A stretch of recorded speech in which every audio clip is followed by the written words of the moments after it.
Sekarang saya tanya, kalau Allah maha baik tidak? Ada aibnya tidak? Ada cacatnya tidak?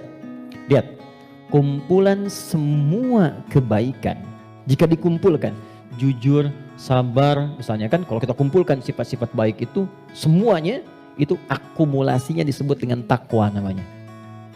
Karena Allah itu maha baik, gak ada cacatnya, maka semua yang bersumber dari Allah pasti semuanya baik dan membawa sifat-sifat kebaikan. Perhatikan, fokus. Roh ini ketika ditiupkan masuk ke dalam fisik manusia usia 4 bulan, dia membawa sumber-sumber kebaikan.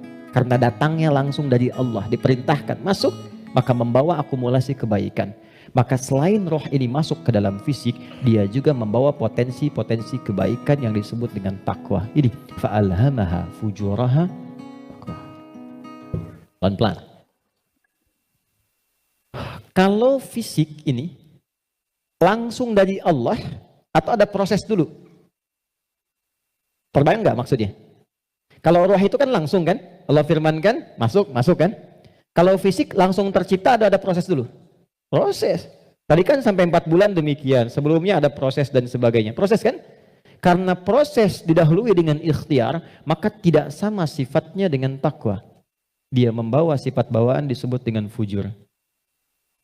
Sekarang perhatikan, saya ilustrasikan. Bismillah. Ini ada gelas. Oke, kosong ya. Ini kalau kalau saya isi air bening, ya kosong kan?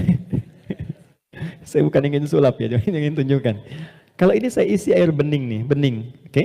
Bening. Lalu saya campur dengan kopi. Jadi apa warnanya? Oke, berubah warna kan? Intinya hitam misalnya. Saya kasih susu, berubah warna kan? Baik ya? Maka perhatikan baik-baik.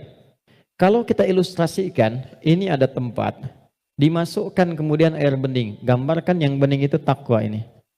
Jelas? Takwa itu tadi sifat yang melekat kepada apa? Roh. Masih ingat? Kemudian dia bercampur dengan ini, sifat bawaan dari fisik. Kenapa saya sebut tidak langsung dari Allah, tapi melalui proses ikhtiar yang Allah tetapkan? Karena maaf sekali. Kenapa namanya disebut fujur? Karena ini berkumpul segala macam bentuk di sini.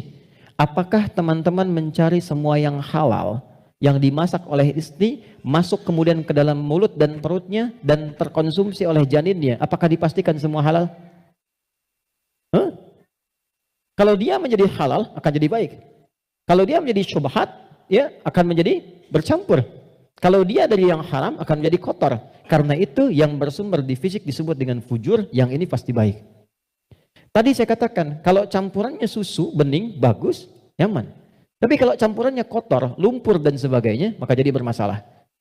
Maka jangan pernah membawa sesuatu yang haram, dibawa ke rumah, apalagi dikonsumsi anggota keluarga. Karena itu pasti akan merusak dan berpengaruh kepada karakter. Karena masuknya ke sini. Itu pasti itu. Pasti.